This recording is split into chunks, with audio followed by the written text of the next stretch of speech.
3, 2, 1.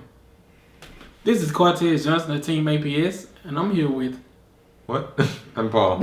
And today we're talking about the 8 easiest decks for beginners.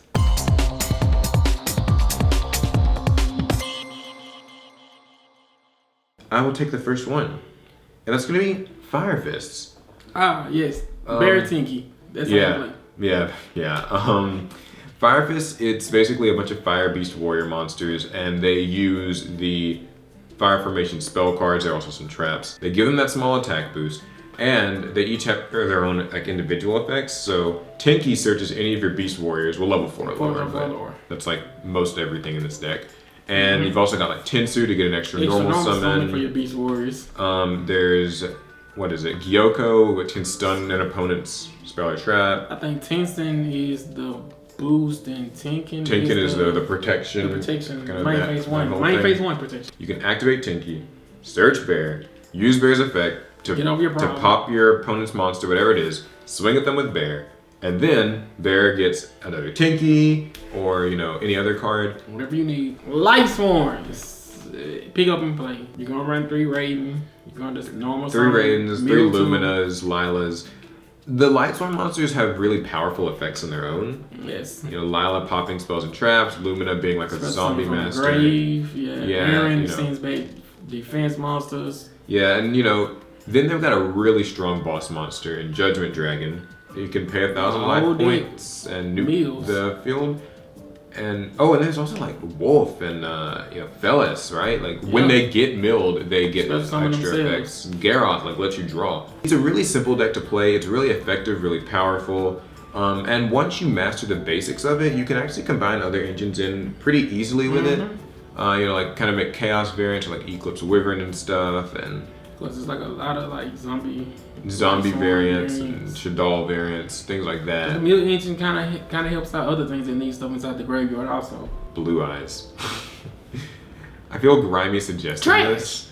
Blue Eyes have a lot of draw power. You've got Trade-In, you've got Cards of Consonance, and Cards of Consonance work so well because you have 2 different dragon tuners. You have 2 now. The White Son of Legend searches Blue Eyes White Dragon, then you've got like the White Son of Ancients that can recycle Blue Eyes from your grave and also summon Blue Eyes from your deck. Sage with Eyes of Blue that can search both of those, and even like Maiden and Effect Veiler and all these cards.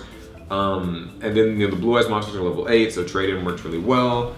Yeah. Return of the Dragon Lords and Silver's Cry, stuff like that. Soul Charge, bring all your Blue Eyes back. Lots of big monsters. Just summoning themselves over and over and over until your opponent. That sounds like Marshawn Lynch and over and I know. Telenites. Easy to use. Very easy. What are they about? Get 3 on the field. Okay, so you have 1, you normal summon it, and then it searches from your deck. You have a Stratos.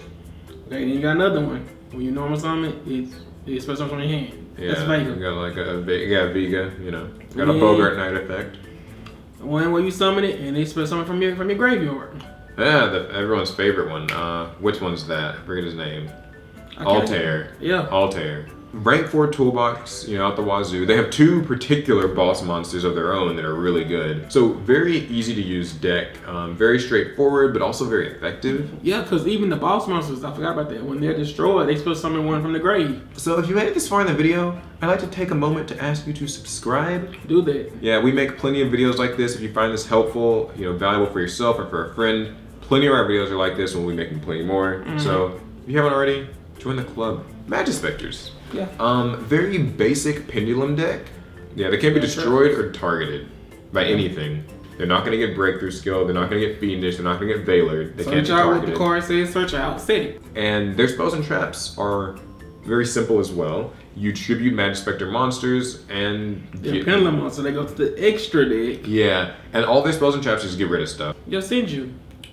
Very popular one actually. Yeah, Yosenju Gaiju is a bunch of. So what's the idea with Yosenju? What's that about? Normal summon 1 from your hand, then normal summon 1 from your hand, and then normal summon 1 from your hand. Yosenju is a very simple, effective strategy. They're able to kind of harass your opponent on your turn, but then evade your opponent's counter strategies. So it's really tough for your opponent to swing over a monster that's not on the field. You know, they can't Raigeki or Darkhold these monsters because they're in your hand. Madolche. Kind of an older one, right? Pin pops. The Madolches are actually really unique. They shuffle back into the deck whenever they would go to the graveyard. And that can actually protect them from certain types of disruption. You know, you can learn their basic bread and butter combos, pun entirely intended, or you can kind of go off the beaten track. You know, cards like Levier exist. It can make good use of those. It's still a just general rank 4 toolbox.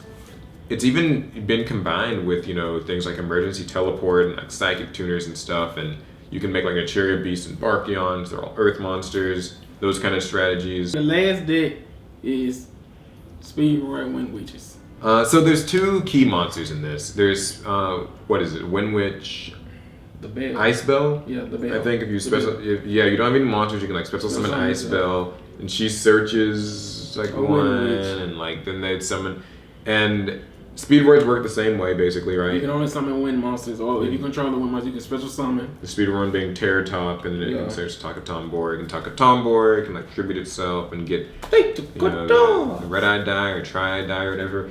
It is what it is. It's really, you can make things like, you know, Crystal Wing and Clear Wing. I know Crystal Wing's expensive, but it is getting reprinted soon, so don't bite our heads off. No worries. And then also you're able to make the Totem Bird, you know, all those kinds of plays. And Chidori again. Look at all these wind monsters. We love Chidori. This deck is really great because, like, even though the monsters restrict you to only summoning wind stuff from the extra deck, good wind extra deck monsters. They're good wind extra deck monsters, and these effects overlap. So this deck works quite well. So those are 8 easy, you know, beginner-friendly decks. Good for learning the game, but they do have, you know, their fair share of depth if you want to get a little more into it. Yeah. These are all really good for new players, whether you're one, a friend is one, anything like that. So that's going to be it for the video. Hope you guys liked it. Remember, if you want, you can follow me on Facebook, follow me on Twitter, check out the description for sponsor stuff like TCG Player. Thumbs if you liked it, subs if you loved it, and without further ado, I shall be at the Pearl Pacific Regional.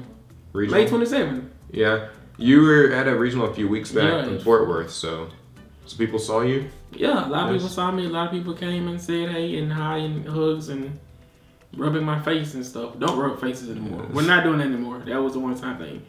That's going to be it for the video. We will catch you guys in the next one. Bye. Bye.